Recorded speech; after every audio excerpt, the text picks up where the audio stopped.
Muraho neza bakunzi ba KGG TV Rwanda.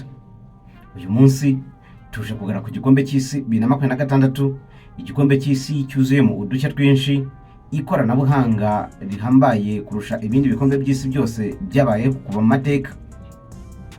Ntugende udakoze subscribe, share, like na comment kuko biraza gutuma uyu muryango mugari wa KGG TV Rwanda waguka. Ese wabuzi igikombe cy'isi igihe cyatangiriye gukinirwa? Ese wabuzi ikipe ifite ibikombe by'isi byinshi? Ese wabuzi ko ibikombe by'isi byose byagiye biba bifite amateka yabyo? Ese wabuzi ko igikombe cy'isi cyatangiye mu 1930? Ninde ufite ibikombe by'isi? Ninde witabiriye kenshi ndetse n'udushya twinshi tuzagaragara mu 2026? Niba ushaka kumenya ibintu byose by'ingenzi ku gikombe cy'isi, kora subscribe ndetse ubumve video kugeza irangiye. Igikombe cy'isi cyatangiye bwa mbere mu 1930 kibera ku mugabane wa Amerika y'Amajyepfo mu gihugu cya Uruguay. Ikipe ya Uruguay niyo yacyegukanye icyo gikombe bwa mbere mu mateka. Kuva icyo gihe igikombe cy'isi cyashizwe mu myaka 4, bivuze ko igikombe cy'isi kiba buri nyuma y'imyaka 4. Niba kibaye mu 2026 kizongera kuba 2030. Niryo rushanwa rirebwa cyane kurusha ibindi byose ku isi, birenga abantu miliyari baba bakurikiranye iki gikombe cy'isi. Ikipe ifite ibikombe by'isi kurusha ibindi ni Brazil, yatwaye ibikombe inshuro 5. Brazil ifite amateka akomeye cyane ko yagize abakinnyi b'ibyamamare harimo nka Pele, Ronaldo Nazario n'abandi bagiye batandukanye. Kandi ikindi gitangaje, Brazil niyo kipe yonyine yitabiriye igikombe cy'isi kuva mu 1930 kugeza n'uyu munsi. Bivuze ko Brazil itarigera isiba na rimwe muri iki gikombe cy'isi. Igikombe cy'isi cya 2026 kizatangira tariki 11 Kamena 2026 kirangirire ku itariki 19 Nyakanga 2026. Bivuze ko tuzabona umupira w'amaguru uhoramo mu gihe kirenga ukwezi kose.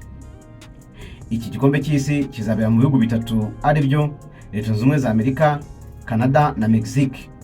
Ni ubwa mbere mu mateka igikombe cy'isi cyakiriwe n'ibihugu bitatu icyarimwe.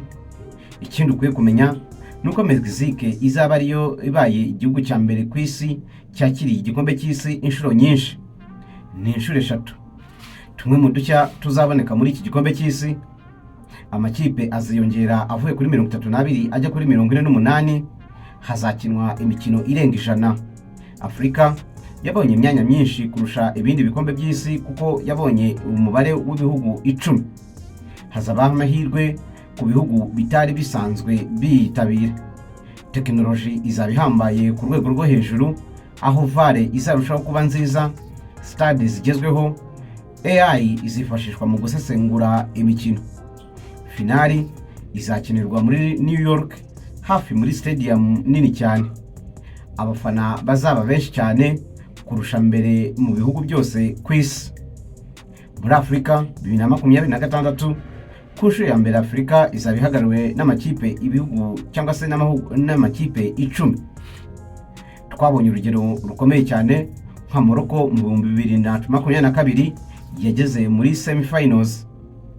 Ese ubona ari ikipe izakomeza kuba ubukombe muri Afrika ikazagera kure bishoboka?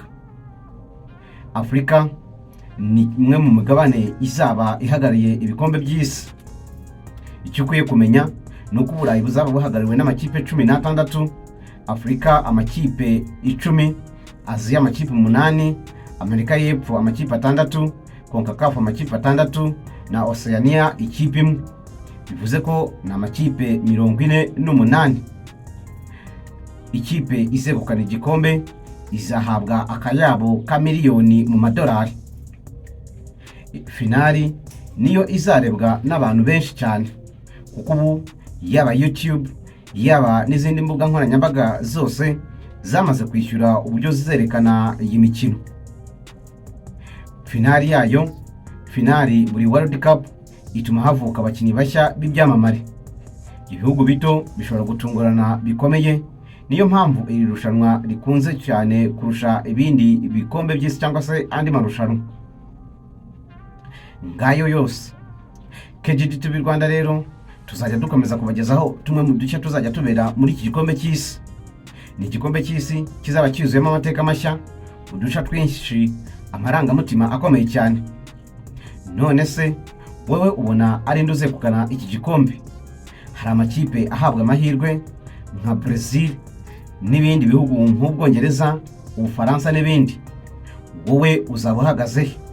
Andika igitekerezo cyawe hasi muri comment kandi ukande like, ntugende udakoze subscribe kuri KGG TV Rwanda, usangize ni video kugira ngo tumwe muri utu dushya n'abandi batumenye.